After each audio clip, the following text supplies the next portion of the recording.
I'm Stephanie Mitchell, 32 years old, and until last summer, I thought I understood my family. Then, at our annual reunion at grandmother's Vermont estate, my Uncle Bob approached me, visibly trembling. "Melissa," he whispered, his eyes wide with disbelief. Before I could correct him, he turned to everyone and announced, "Look, everyone, it's my daughter, back from college." The room fell silent. Melissa, his only child, had died 15 years ago. As confusion spread across faces, Uncle Bob leaned close and whispered, "I knew you'd come back to me." Before I dive deeper into this disturbing family mystery, I'd love to know where you're watching from. Drop your location in the comments below and hit that subscribe button if you enjoy real-life family drama. Trust me, you'll want to stick around to hear how this twisted reunion unfolded and the dangerous secrets I uncovered. Now, let me take you back to that moment when my family's facade began to crumble. The silence that followed Uncle Bob's announcement lasted only seconds before erupting into chaos. Aunt Patricia, Bob's ex-wife, pushed through the crowd, her face flushed with anger. "What the hell are you doing, Bob?" she hissed, grabbing his arm. "That's Richard's daughter, Stephanie. Our Melissa is gone." Her voice cracked on the last word. Bob jerked away from her. "No, you're wrong. Look at her. That's our Melissa." Family members exchanged uncomfortable glances. My cousins Jason and Natalie whispered behind their hands. Uncle Dave cleared his throat and attempted to guide Bob away from me, while Aunt Diane frantically signaled for someone to intervene. My grandmother Martha, the family matriarch at 84, moved with surprising swiftness. She took my elbow in a grip that belied her age and steered me toward the kitchen. "Let's get some air," she murmured, though the spacious living room had plenty. Once in the kitchen, she closed the French doors behind us and leaned heavily against the counter. "I'm sorry about that, dear. Bob has episodes sometimes." "Episodes? What does that mean?" I asked, still shaken. "He thinks I'm his dead daughter?" Grandmother poured herself a glass of water, her hand trembling slightly. "After Melissa died, Bob had a breakdown. He spent some time in a private facility upstate. He was institutionalized? How did I never know this? Your father thought it best to keep these matters private." The family agreed. Her tone made it clear this wasn't up for debate. Bob recovered enough to live independently with some help, but he has moments of confusion. The kitchen door swung open and my parents entered. My father, Richard, looked annoyed while my mother, Karen, appeared concerned. "Are you all right?" Mom asked, rubbing my arm. "I'm fine, just confused." "Why didn't you ever tell me about Uncle Bob's condition?" Dad exchanged a look with grandmother. "It wasn't relevant. Bob usually manages well with his medication." "Not relevant?" "He just called me his dead daughter in front of everyone." "Keep your voice down," Dad snapped, then softened his tone. "Look, Bob has been doing really well lately. This reunion is important for the family business relationships. Several investors are here. We need to handle this discreetly." I couldn't believe what I was hearing. "So what? You want me to pretend to be his dead daughter?" "Of course not," Mom interjected. "Just maybe avoid direct confrontation for now. Dr. Reynolds will arrive tomorrow to adjust his medication." As we debated how to handle Uncle Bob, the family split into factions. Aunt Patricia demanded Bob be taken home immediately, while Uncle Dave suggested playing along might be kinder than confusing him further. My father seemed primarily concerned with the business implications of a scene. For the sake of temporary peace, I reluctantly agreed to avoid confrontation for the remainder of the evening. As dinner approached, I slipped into the hallway to gather myself. That's when I overheard my cousin Natalie speaking with Aunt Diane in the study. "This could actually work in our favor," Natalie was saying. "If Uncle Bob believes Stephanie is Melissa, he might be more inclined to support changing the trust disbursement." "It's risky," Aunt Diane replied. "But if we can get Bob to sign while he's in this state." I backed away, disgusted. They were plotting to take advantage of Bob's delusion for financial gain. This wasn't just about a confused uncle making a scene. There was something calculated happening beneath the surface. That night, as I lay in bed in my childhood room at grandmother's house, I made a decision. I would protect Uncle Bob while discreetly investigating what was really happening in my family. If they had hidden his mental illness from me all these years, what else were they concealing? The next morning, while everyone was occupied with breakfast, I slipped up to grandmother's attic. Family reunions had always been held at her sprawling Victorian estate, and I knew the attic housed decades of Mitchell family history. The musty space was crammed with furniture, holiday decorations, and dozens of storage boxes neatly labeled in grandmother's precise handwriting. I located several marked family photos and began rifling through them. In an album dated 15 years ago, I found what I was looking for: pictures of Melissa. My breath caught. The resemblance was uncanny: the same heart-shaped face, similar hazel eyes, even the way our hair curled at the ends. We could have been sisters, despite no direct blood relation. Bob was my father's half-brother from grandfather's second marriage. As I flipped through more albums, I noticed that photos of Melissa stopped abruptly. The official story had always been that she died in a car accident during her freshman year of college, but details had always been scarce. Behind a stack of Christmas ornament boxes, I discovered a small lockbox. Using a hairpin, I managed to jimmy the simple lock open. Inside were newspaper clippings, carefully preserved in plastic sleeves. "Local college student dies in late-night accident," read one headline. The article mentioned single vehicle collision and investigation ongoing, but gave few details. Another clipping from weeks later noted the investigation had concluded with a determination of driver error, possibly due to fatigue. A handwritten note was paperclipped to the articles.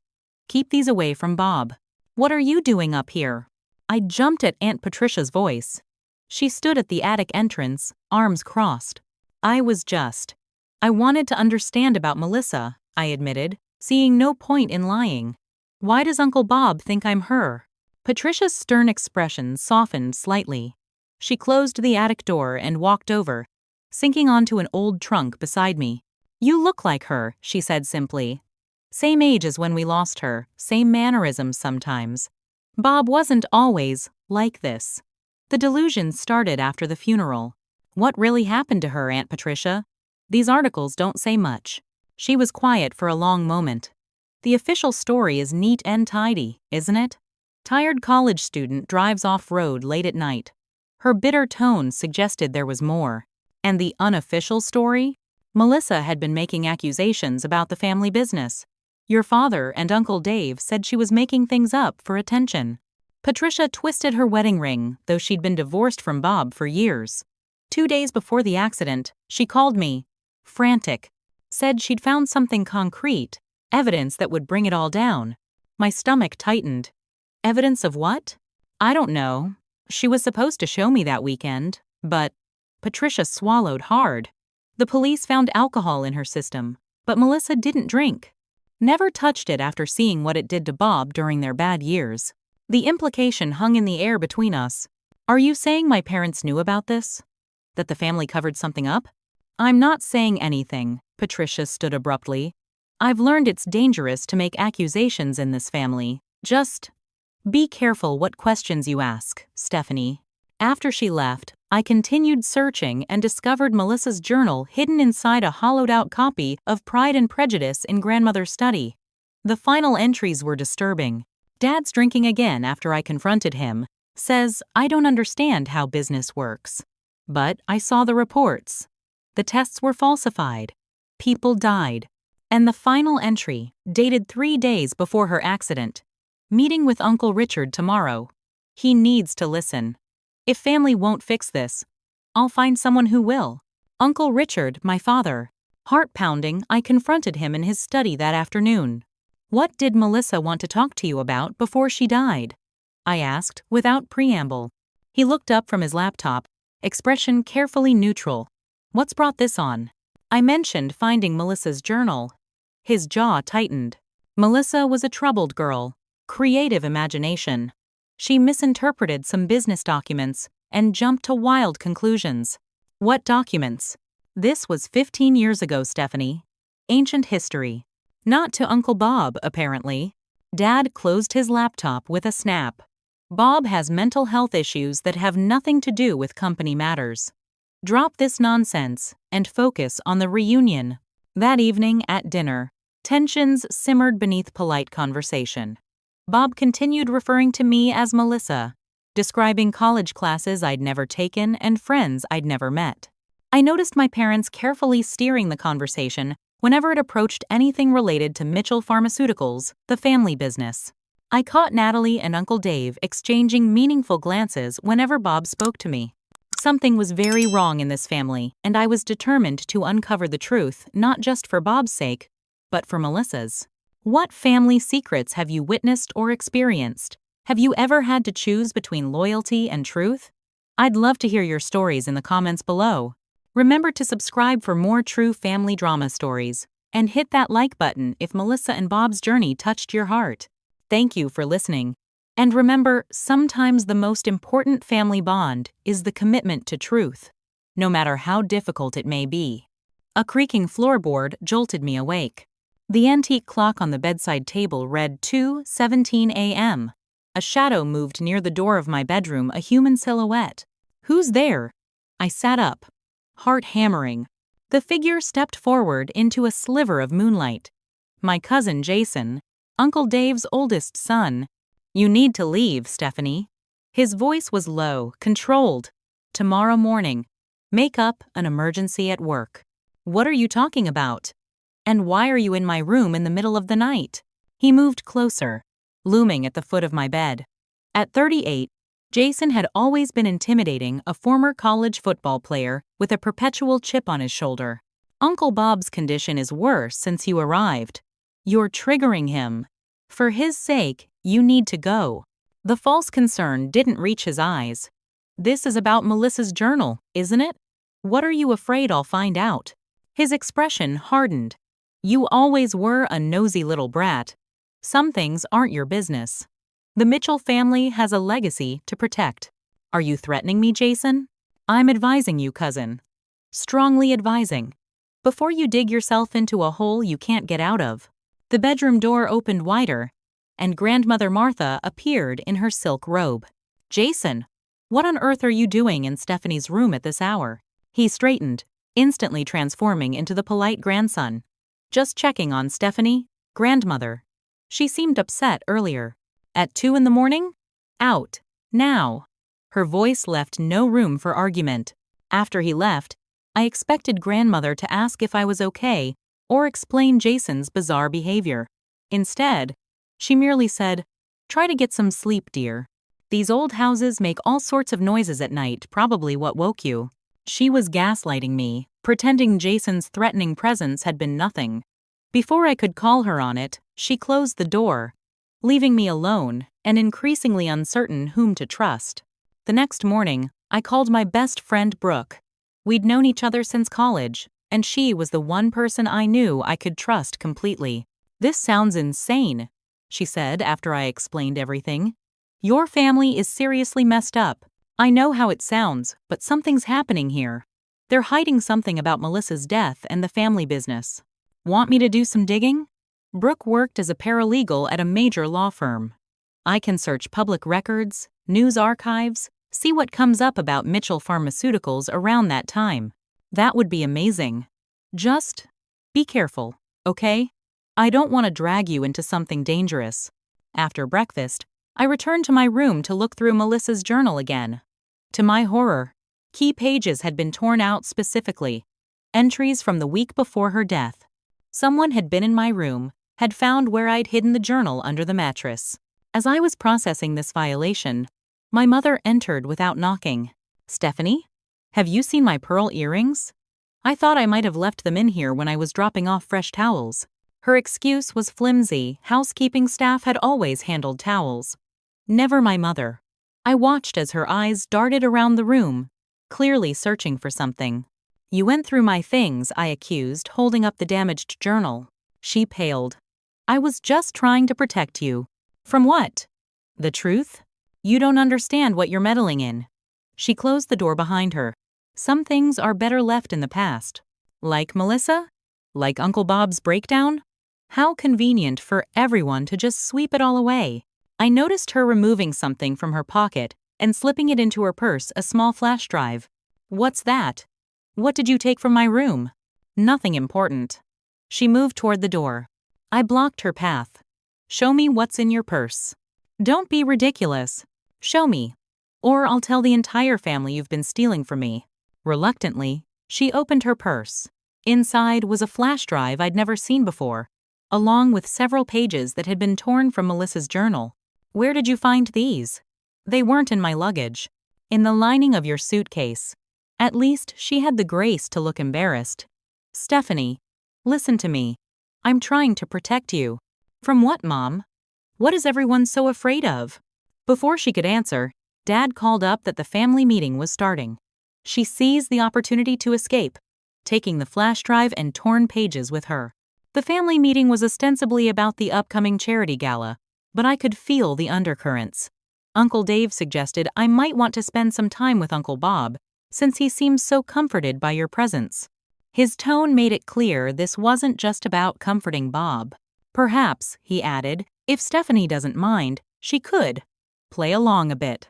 Just until Dr. Reynolds can adjust his medication. I noticed several family members exchanging glances. They wanted me to pretend to be Melissa for some reason. Whatever secrets they were hiding, they believed Bob's delusion could somehow help them maintain their cover-up. Throughout the meeting, I recorded the conversation secretly on my phone. Someone in this family would slip up eventually, and I would be ready.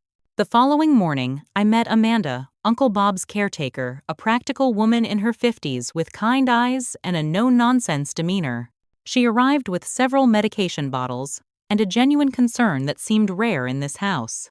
How long have you been working with my uncle? I asked as she organized his pills in the guest house where he was staying.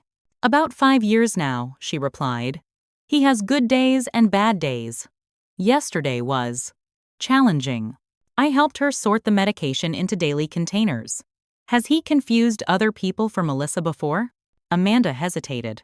Not to this extent. He sometimes mentions Melissa as if she's still alive, but he's never fully believed someone else was her. I decided to take a risk. Amanda, I think my family is hiding something about Melissa's death. Something connected to the family business. I expected her to shut me down like everyone else had, but she surprised me. I've wondered the same thing, she admitted, lowering her voice. Bob's episodes often coincide with family business meetings. Last year, during the shareholders' gathering, he became extremely agitated, repeating, "They're doing it again," over and over. She reached into her bag and pulled out a folder. These are copies of Bob's medical records for the past 5 years. The spikes in his episodes correlate perfectly with Mitchell Pharmaceuticals' board meetings and product launches. Why are you showing me this? Because I care about Bob. And because last week he was lucid enough to tell me, if Stephanie asks questions, help her. She deserves to know. He knew you were coming to the reunion. This revelation sent chills down my spine. Had Bob been more aware than anyone realized? My phone buzzed with a text from Brooke. Found something. Mitchell Pharmaceuticals settled 8 wrongful death lawsuits 15 years ago, all sealed by court. Payments totaling $32M. Happened right before Melissa's accident. I showed Amanda the message. This can't be coincidence. Be careful, Stephanie. These are powerful people. I learned just how powerful that afternoon when I discovered someone had tampered with my car's brake line. The discovery came purely by luck. I'd dropped my phone and was reaching under the car to retrieve it when I noticed the fresh fluid dripping. When I told Grandmother, she dismissed it as old car problems and suggested I use one of the family cars instead. The casual way she brushed off what could have been a fatal accident sent ice through my veins. Later that day, while searching through Melissa's old room in the East Wing, I found a teddy bear with unusual stitching across its back. Inside was a flash drive, the twin of the one my mother had taken from my room. I downloaded its contents onto my laptop and found hundreds of documents, internal emails, test results, and a video file labeled, "For authorities, if anything happens to me." In the video, a younger Melissa spoke directly to the camera. "My name is Melissa Armstrong. I'm recording this as evidence and protection." Mitchell Pharmaceuticals knowingly falsified safety data for Neurovan, an experimental treatment for Parkinson's disease. Clinical trial patients experienced severe side effects not disclosed to regulators, including 8 deaths that were attributed to disease progression rather than the medication. The revelation left me shaking. My family had covered up deaths to protect profits. That evening, my father's assistant arrived with papers for him to sign. I overheard him mention having psychiatric professionals evaluate Stephanie's mental state given my disturbing paranoia and accusations. He was setting me up to be discredited if I went public with what I'd found. Just as I was feeling completely isolated, I received a text from a blocked number. Meet me at the boathouse. 11 p.m. The boathouse sat at the edge of the property, far from the main house. I approached cautiously, wishing I'd brought something for protection. Hello? I called softly. In here. A woman stepped from the shadows, my cousin Rachel, Uncle Dave's youngest daughter. At 29, Rachel was the family black sheep, rarely attending functions and openly critical of the family business. You've finally started asking the right questions, she said without preamble. I've been waiting years for someone else to see through their lies. Why didn't you say anything before? I did, right after college. Got myself labeled unstable and nearly committed for my trouble. Her laugh held no humor. They're good at silencing people who threaten the Mitchell empire. Rachel had worked briefly for the company's legal department before being fired. She explained how Mitchell Pharmaceuticals had rushed Neurovan through trials, despite worrying data. Melissa found documents proving they hid patient deaths. She confronted them at a board meeting 3 days before her accident. Uncle Richard, your father, promised to address it internally. And then she died, I said quietly. Rachel nodded. I can't prove they were directly responsible, but the timing is suspicious. I've been gathering evidence for years, but I need more to bring them down. I told her about the flash drive and Melissa's video testimony. That could be enough, she said, eyes widening. With that and what I have, we might finally get justice for Melissa. As we formed our alliance against the family, I had no idea Rachel was playing both sides, something I would discover to my peril. The next day brought the traditional family luncheon, where tensions simmered beneath forced pleasantries. Uncle Bob entered late, looking more disheveled than usual. When he spotted me, his entire demeanor changed. There's my girl, he said loudly, making a beeline for me. My Melissa, my savior. You're going to make everything right, aren't you? You promised. The room fell silent as he grasped my hands. I noticed Amanda hovering nearby, concerned. Bob, perhaps you should rest, Grandmother Martha suggested gently. He ignored her. They don't want me to tell you what I know, he whispered loudly. They think I don't remember. But I do. I remember everything about that night. Uncle Dave stood abruptly. Bob's clearly having another episode. Amanda, please take him to lie down. No, Bob shouted, gripping my arm tighter. They're doing it again, Melissa. Just like before. As Amanda tried to lead him away, Uncle Dave addressed the stunned family members and business associates present. I apologize for the disruption. My brother has been unwell for many years, and it seems Stephanie's resemblance to his daughter has triggered him. He gave me a pointed look. In fact, I'm concerned that Stephanie may be inadvertently encouraging these delusions. Aunt Diane quickly backed him up. She's been asking questions about Melissa, bringing up painful memories. I wonder if she realizes how her actions affect poor Bob. I couldn't believe they were publicly suggesting I was manipulating my mentally ill uncle. That's ridiculous, I defended myself. I've done nothing to encourage his confusion. To my surprise, Grandmother Martha spoke up. Dave, Diane, that's quite enough. Stephanie has every right to learn about her cousin. The secrecy around Melissa's death has gone on far too long.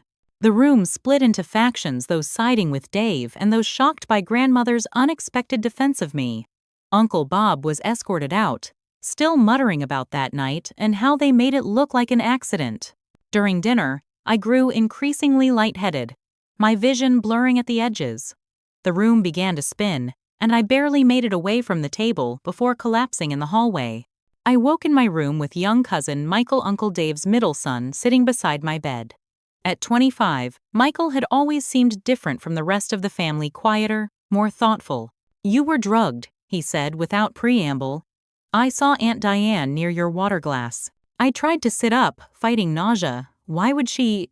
They're scared of you, he replied simply. Scared of what you're discovering. Michael helped me sit up and drink some clean water. I've suspected for years that something happened to Melissa. Dad forbids even mentioning her name. Why are you helping me? Because this family destroys people who don't fall in line. I don't want to see that happen to you too. Michael became my second ally, explaining that the family had called in Dr. Reynolds to evaluate me while I was unconscious, building a case that I was suffering from paranoid delusions. I contacted my journalist friend Taylor that night, securing her help to investigate Mitchell Pharmaceuticals from the outside. If something happened to me, she would have copies of everything I'd discovered. The next morning, Rachel texted to meet urgently. When I arrived at our designated meeting spot in the garden, Uncle Dave was waiting instead. Looking for Rachel? She thought I should know about your little investigation. My stomach dropped. She's working with you? Rachel has always been ambitious. A few promises about restoring her position in the company was all it took. His smile didn't reach his eyes. We know about the flash drive, Stephanie. Hand it over, and we can forget this unpleasantness. I backed away. I don't have it with me. Then we'll continue this discussion when you do. After he left, I confronted Rachel in her room. You betrayed me to Uncle Dave? She looked genuinely conflicted. I needed to know if you were serious or just playing detective. I told him enough to seem cooperative, but not everything. She leaned closer. It was a test of loyalty, Stephanie. I've been burned before.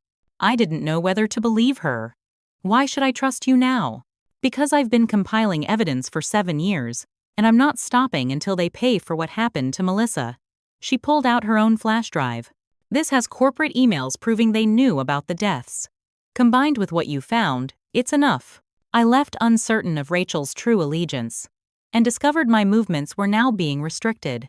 Family members coincidentally appeared whenever I tried to leave the main house, suggesting I join them for various activities. Michael proved invaluable, showing me the hidden surveillance system his father had installed throughout the estate.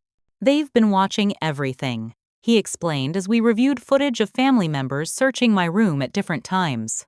That night, I confronted my father directly in his study.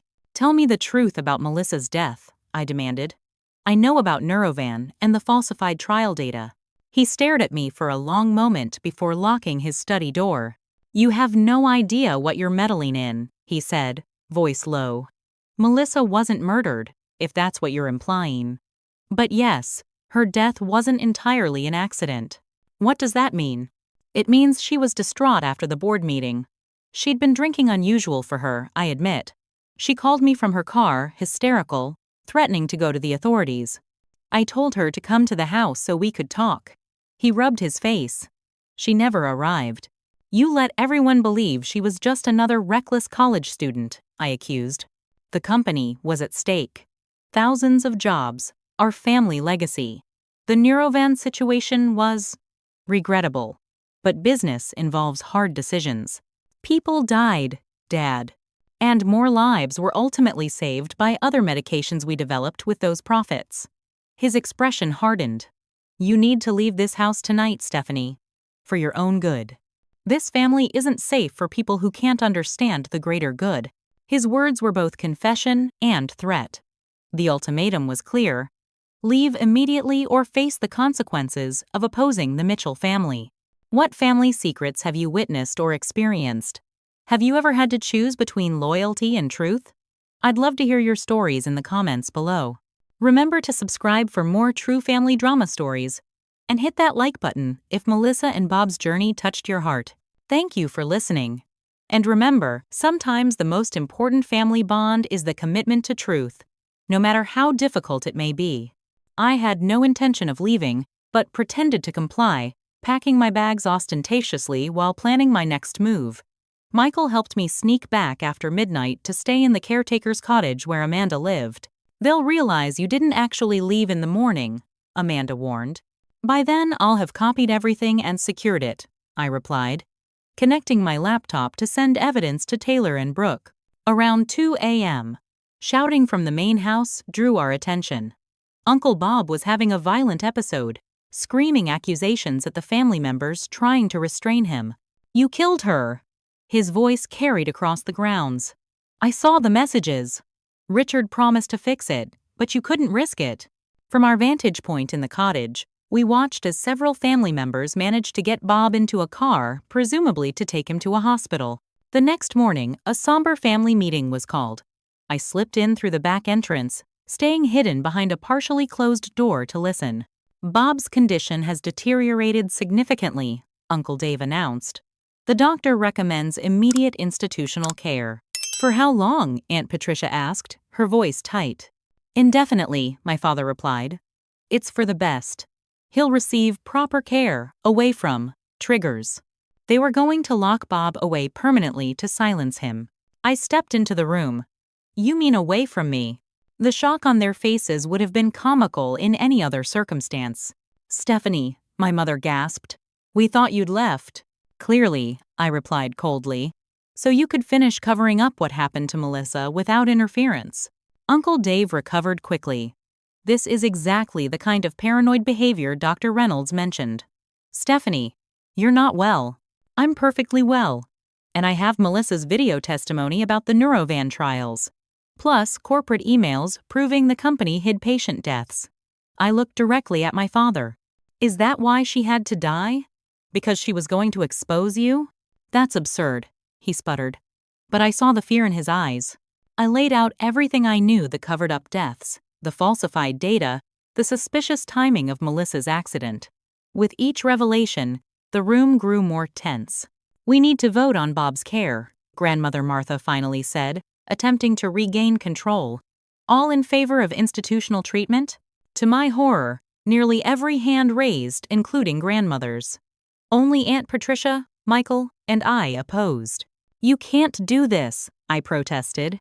He's not crazy, he knows something about Melissa's death that threatens you all. The vote is final, Dave declared. Now, regarding Stephanie's accusations, I move that we consult with Dr. Reynolds about her mental state as well. Before I could respond, 2 security guards I'd never seen before entered the room. Miss Mitchell, please come with us, one said firmly. You're having me removed? From a family meeting? From the property, the guard clarified. By order of the family trust. I looked at my grandmother in disbelief. You're allowing this? Her eyes dropped. It's for your own good, dear. As I was escorted out, Michael tried to follow but was restrained by his father. The last thing I saw was Rachel watching impassively, giving no indication of where her true loyalties lay. The guards took me to the front gate but made a critical mistake. They believed I had my car. In reality, Michael had moved it earlier as part of our contingency plan. I doubled back through the woods surrounding the property and made my way to the wine cellar's exterior entrance. Michael had promised to meet me there with copies of additional files from his father's computer. Hours passed with no sign of him. As dusk fell, I heard footsteps approaching and prepared to greet Michael, only to find myself locked in when someone slammed the heavy door shut from the outside. Hello? I called, pounding on the thick oak. Anyone there? Silence was my only answer. The cellar had no cell reception, no windows, and a reinforced door designed to protect valuable wines from theft. I was effectively imprisoned. I used the dim emergency light to search for another exit, finding nothing but wine racks and storage crates. As the hours crept by, I began to wonder if they intended to leave me there indefinitely or worse. Just as panic was setting in, the door creaked open. Michael stood there, looking anxious. Sorry, he whispered. Dad had me watched all day. I couldn't get away until now. He helped me out and guided me through the dark grounds to Amanda's cottage.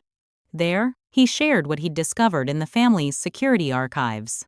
I found footage from the night Melissa died, he said, connecting a hard drive to Amanda's computer. Dad doesn't know this exists. The system automatically backs up to a cloud server. The grainy night vision footage showed Melissa arriving at the estate, clearly distressed. She met with my father in his study. The argument quickly escalated, with Melissa waving documents and my father attempting to calm her. When she turned to leave, Dave entered and blocked her exit. After more heated discussion, Melissa eventually left, visibly upset. The timestamp showed she departed just 40 minutes before her accident. There's no smoking gun here, I admitted, disappointed. But it confirms she was here that night, not out drinking, as they claimed. Michael hesitated. There's one more clip. This footage, from a camera covering the garage area, showed Uncle Dave hurrying to his car shortly after Melissa left. The timestamp matched the period when Melissa would have been driving to her apartment. You think he followed her? Caused the accident somehow? I don't know, Michael admitted. But why would he rush out at 1 a.m. unless it was important? The next clip showed Dave returning 2 hours later, entering the house through a side door not covered by cameras. As we processed this disturbing possibility, Amanda burst in. They're coming for you. Security is searching the grounds. Someone saw Michael heading this way. I quickly transferred the files to my secure cloud account and pocketed a backup drive. I need to get off the property. My car's blocked in, Michael said. They'll be watching all the exits. Amanda handed me her keys. Take mine. It's parked by the service entrance. I'll tell them I loaned it to a friend in town. As I prepared to leave, Michael handed me a final file. Grandmother's safe. Bob said she kept evidence there as insurance. The combination is Melissa's birthday. The sound of voices outside spurred me to action. With a quick thank you to my allies, I slipped out the back door and into the darkness, hearing Uncle Dave's voice calling for a thorough search of all buildings. The Mitchell family had shown their true colors, and I was now utterly alone in my fight for justice. I spent that night in a motel 30 miles from the estate, using cash and keeping a low profile. My phone buzzed constantly with texts and calls from family members, some threatening, some pleading for me to get the help I needed. The next morning, I checked into a different hotel under an assumed name and called Amanda. She confirmed she'd been questioned but had maintained I'd left the property. My parents had hired a private investigator to locate me, claiming concern for my deteriorating mental health. They're building a case to have you committed, Amanda warned. Just like they did with Bob. Where is he now? Riverside Psychiatric Facility. I tried to visit, but they're only allowing immediate family. I needed allies and a secure place to work. Taylor offered her apartment, where I could analyze Melissa's files properly. Aunt Patricia agreed to meet me there, bringing additional documents she'd kept hidden for years. I always suspected foul play, Patricia said, spreading out insurance reports and police records. The investigating officer originally noted inconsistencies with the accident scene. The car damage didn't match a simple road departure. What changed his mind? Taylor asked, taking careful notes. Pressure from above. The Mitchells donated the police department's new communications system that year. Together with Taylor and Brooke, we created a secure digital archive of all evidence. Multiple backups were stored in different locations and with different trusted individuals. If anything happened to me, the information would automatically be released to regulatory authorities and selected journalists. After 3 days of careful analysis, we had a compelling case. Mitchell Pharmaceuticals had covered up deadly side effects during Neurovans clinical trials. Melissa had discovered this and threatened to become a whistleblower. The timing and circumstances of her death were highly suspicious, and the family had systematically silenced anyone who asked questions, including Uncle Bob. We need more, Taylor advised. Something definitive connecting Dave or your father to the accident itself. I thought about grandmother's safe. I need to get back into the estate. That's insane, Brooke protested. They're probably waiting for you to try exactly that. Michael said the evidence is in grandmother's safe. I have to try. We devised a careful plan. The annual Mitchell Charity Gala was 2 days away, the one event where outside security and catering staff would be all over the property. I could slip in among them. Amanda helped coordinate my entry, providing staff credentials for Alex Morgan from the catering company. Disguised with dyed hair and glasses, I blended with the servers preparing for the gala. While the family was occupied with guests in the ballroom, I made my way to grandmother's private study. Using Melissa's birth date, I opened the safe hidden behind a painting. Inside was a single USB drive labeled insurance and a handwritten note. For family protection only, evidence secured by DM and RM after incident. To be destroyed if investigation reopened. DM and RM. Dave Mitchell and Richard Mitchell. My uncle and father. As I pocketed the drive, a voice behind me said, I knew you'd come back. I turned to find Michael, looking both relieved and anxious. The security system flagged an unauthorized entry to grandmother's study. I volunteered to check it out. Did anyone else see? Not yet, but they will soon. We need to move quickly. Michael escorted me through the service corridors toward the kitchen exit. We were nearly there when Uncle Bob appeared. Surprisingly lucid and well-dressed for the gala. He stared at me for a long moment, then said clearly, "Stephanie, not Melissa." My breath caught. "You know who I am?" "I've always known," he said quietly. "Sometimes it's easier to play the madman when surrounded by monsters. They say things in front of you when they think you're not really there." This revelation stunned me. "You've been pretending?" "Not always. Grief and guilt do strange things to a mind." His eyes cleared. "But I've had more lucid days than they realize. I knew you'd start asking questions. Eventually you have Melissa's determination. Why didn't you tell me the truth?" "Because they're watching. Always watching." He glanced around nervously. "Did you find what you needed in Martha's safe?" "I think so. But I still don't know exactly what happened to Melissa that night." Bob's expression darkened. Dave followed her. I saw him leave. When I heard about the accident the next day, I confronted him privately. He didn't deny it, just said accidents happen when people don't know their place. Michael urged us to keep moving. "Security will be checking the cameras any minute." "Go to my room first," Bob insisted. "I have something you need." In his suite, Bob unlocked a hidden compartment in his antique desk and withdrew a sealed envelope. "Melissa mailed this to me the day she died. I never showed anyone." Inside was a handwritten letter and several photocopied documents with Mitchell Pharmaceuticals' letterhead, detailing the Neurovan cover-up. The letter ended, "If anything happens to me, look to Uncle Richard and Uncle Dave. They've threatened me directly. I love you, Dad." This was the final piece we needed: direct evidence of threats before her death. As we headed for the exit, Rachel intercepted us in the hallway. "I've been covering for you," she said breathlessly. "Security knows someone unauthorized is in the building. They're checking all exits. Are you with us or them?" I demanded. "I told you I want justice for Melissa." She hesitated. "But grandmother saw me talking to Michael earlier. She suspects something. They'll be watching me too now." Michael suggested the service tunnel that connected to the pool house, which had its own driveway access. As we navigated through darkened corridors, alarm bells suddenly blared throughout the property. "Security breach in East Wing," announced the system. "All guests, please remain in the ballroom." We broke into a run. Behind us, I heard Dave shouting orders to security personnel.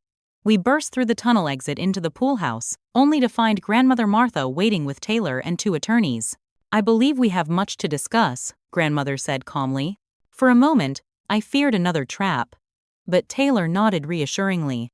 "Miss Mitchell contacted me yesterday," she explained. "She wants to make a deal."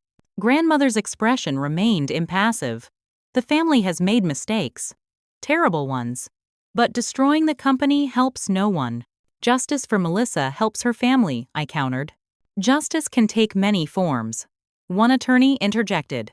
"Miss Mitchell proposes full cooperation with authorities regarding Neurovan, substantial victim compensation, and corporate restructuring in exchange for focusing prosecution on those directly responsible rather than the company itself." Before I could respond, Uncle Dave burst in with 2 security guards. "Arrest her for trespassing," he ordered, "and take Bob back to the facility." He froze when he saw the attorneys. Grandmother stood. "That won't be necessary, David. In fact, your presence is most opportune. These lawyers were just explaining the terms of your impending arrest." Dave's face contorted with rage. He pulled a gun from his jacket. "No one's arresting anyone.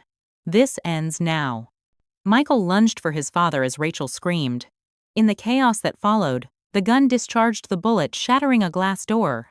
Security tackled Dave as police sirens wailed in the distance.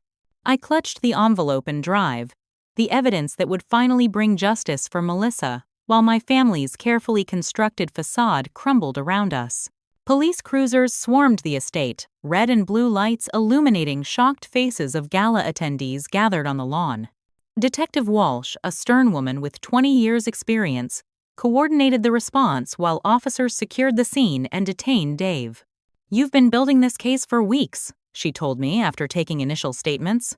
"Why didn't you come to us sooner? Would you have believed accusations against one of the wealthiest families in the state without solid evidence?" I countered. especially when they were already painting me as mentally unstable. She conceded the point with a tight nod. Inside the main house, family members gathered in stunned silence as police explained the situation. My father sat ashen-faced as Mother wept quietly beside him. Uncle Dave had been taken to the station for questioning about both the gun incident and Melissa's death. Grandmother Martha maintained her composure, though her hands trembled slightly. "This could have been resolved within the family," she said when we had a moment alone. "Was public humiliation necessary?" "Justice for Melissa was necessary," I replied. "The truth was necessary." Her eyes, so like my father's, studied me carefully. "You really are like her, you know." She had that same righteous determination. It wasn't quite approval in her voice, but something close to respect. The family gathering transformed into a crime scene as detectives collected statements and evidence. Taylor coordinated with the attorneys, ensuring all documentation was properly handled. Bob sat with Amanda, appearing more clear-headed than I'd seen him all week. "I knew this day would come eventually," he told me quietly. "I just didn't have the strength to make it happen myself." I squeezed his hand. "You did what you could. You kept her memory alive." As dawn approached, Detective Walsh requested I accompany her to the station to formalize my statement. In the interview room, she revealed a surprising development. "We've been investigating Mitchell Pharmaceuticals for months," she explained. "An anonymous whistleblower provided initial evidence of financial improprieties, but we lacked direct evidence of the Neurovan cover-up. The anonymous whistleblower had to be Rachel," I realized. She'd been playing a much longer game than any of us knew. My father arrived with his attorney as I was finishing my statement.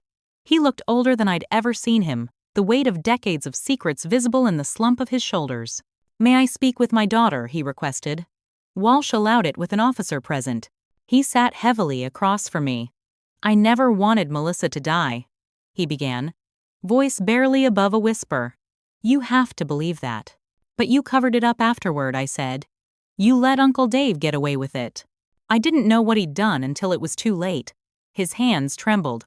When I realized, I was already complicit in the Neurovan situation. "Dave made it clear we'd all go down together if I talked. So you chose the company over justice." "I chose survival." He met my eyes. "I'm not asking for forgiveness, Stephanie.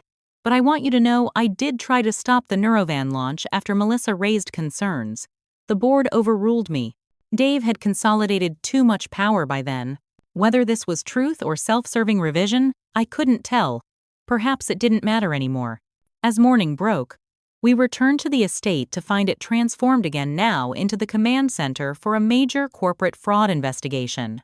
Federal agents had joined local police, and employees from Mitchell Pharmaceuticals headquarters were arriving for questioning. Uncle Bob approached me as I watched the activity from the terrace. His transformation was remarkable. Gone was the confused, shambling figure of days past.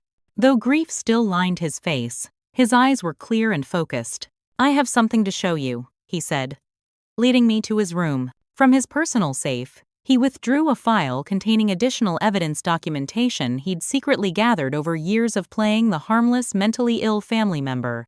Bank transfers, meeting notes, and a recorded conversation with Dave implying responsibility for Melissa's accident. "You were collecting evidence all along," I realized. "Even during your episodes." "Some episodes were real," he admitted. "Grief and guilt can break a mind. But yes, as I improved, I realized appearing unstable gave me access and protection. No one guards their words around the family madman. Why didn't you use this evidence yourself?" "Fear," he said simply, "and hopelessness. I didn't believe anyone would stand against the family until you arrived. You reminded everyone so much of her, it was like seeing Melissa's spirit return to finish what she started." With Bob's additional evidence, the case against Dave solidified. My father negotiated a cooperation agreement, providing testimony against his brother and other executives in exchange for leniency. The investigation expanded to include other Mitchell Pharmaceuticals products and practices. As police prepared to transport Dave to a more secure facility, he requested to speak with me. Against everyone's advice, I agreed. With officers present, "You think you've won," he said, eyes burning with hatred. "But you've destroyed everything our family built over generations." Was your moral crusade worth it? Melissa's life was worth it, I replied. The lives of those patients were worth it. Self-righteous, just like her. His smile was chilling. You know what her last words were? When I caught up to her on that road? She begged, "Uncle Dave, please." That's all she managed before her car went over the edge. Officers pulled him away as he laughed, leaving me shaken but more certain than ever that justice had been too long delayed. As reporters gathered at the gates and family members retreated to private spaces to process the implosion of their world, I stood in Melissa's old room, now filled with evidence markers and forensic equipment. "We did it," I whispered, hoping somehow she could hear. They can't hide the truth anymore. 1 year later, I parked outside Sunnyvale Assisted Living Facility, a far cry from the institutional setting the family had originally planned for Uncle Bob. The grounds were peaceful, with gardens and walking paths where residents could enjoy independence with support as needed. Bob greeted me with a warm hug. At 63, he looked younger than he had during those haunted years at family gatherings. Regular therapy and proper medication had helped him process his grief in healthier ways. "The prosecutors called again," he said as we settled on a bench overlooking a small pond. "They want me to review some documents before Dave's trial next month. Are you up for it?" I asked. He nodded. "I need to do this. For Melissa." In the years since the investigation became public, our family had scattered like leaves in a storm. Uncle Dave remained in custody, denied bail due to flight risk. The evidence against him had grown stronger as investigators uncovered more details about his role in Melissa's death. The accident reconstruction experts had confirmed what Bob's evidence suggested: Melissa's car had been forced off the road by another vehicle. My father had received a reduced sentence in exchange for his extensive cooperation, revealing decades of corporate malfeasance. He would serve 5 years. A lenient outcome that still created tension between those of us seeking full justice and those who believed in redemption. Aunt Patricia had become an unlikely ally in the aftermath, working with victims' advocacy groups and helping identify patients harmed by the company's various cover-ups. "I couldn't save Melissa," she told me once, "but I can honor her by continuing her work." Several family members, including Aunt Diane and Cousin Jason, had fled to countries without extradition, taking what assets they could liquidate before accounts were frozen. Grandmother Martha, ever strategic, had negotiated immunity in exchange for providing evidence against key executives. She now lived alone in a much smaller home, most of her fortune consumed by legal settlements and fines. "Have you spoken to your mother?" Bob asked, interrupting my thoughts. "Last week," I replied. "She's still adjusting to the divorce and downsizing." Mom had initially sided with Dad, believing his claims of limited involvement. As evidence mounted, and he accepted his plea deal, she'd finally confronted the truth. Our relationship remained fragile but healing. She had been the first family member to apologize sincerely for dismissing my concerns and participating in the gaslighting. "And Rachel?" Bob inquired. Rachel's role had been more complicated than any of us realized. She'd been working with federal investigators for nearly 2 years before I arrived, gathering evidence while maintaining her black sheep persona. Her duplicity with Dave had been a calculated risk to maintain her cover. "She's in Washington this week, testifying before the Congressional Committee on Pharmaceutical Industry Oversight," I explained. The whistleblower protections gave her a fresh start. After leaving the estate that day, I drove to a small memorial garden we'd established in Melissa's honor on the grounds of Westlake University, her alma mater. The simple stone bench bore the inscription, "For those who seek truth at any cost." The Mitchell Pharmaceuticals name had been removed from buildings and endowments throughout the state as the company underwent court-ordered restructuring. The Neurovan victims and their families had received substantial settlements, though no amount could truly compensate for their losses. I'd used my portion of family assets that hadn't been seized to establish the Melissa Armstrong Foundation, which supported whistleblowers in the pharmaceutical industry and funded independent drug safety research. The work had become my purpose, a way to channel the anger and betrayal into something constructive. My phone buzzed with a text from Brooke. CNN covering congressional hearing. "Rachel is knocking it out of the park." I smiled, remembering how this journey had begun with a simple confusion at a family reunion. Uncle Bob's delusion or calculated performance had cracked open the facade of family loyalty that had protected secrets for decades. That evening, I hosted a small dinner gathering at my new home. Brooke, Taylor, Amanda, Michael, and a few others who had stood by me through the darkest days. These were my chosen family now. Bonds formed through shared purpose rather than shared DNA. "A toast," Michael proposed, raising his glass.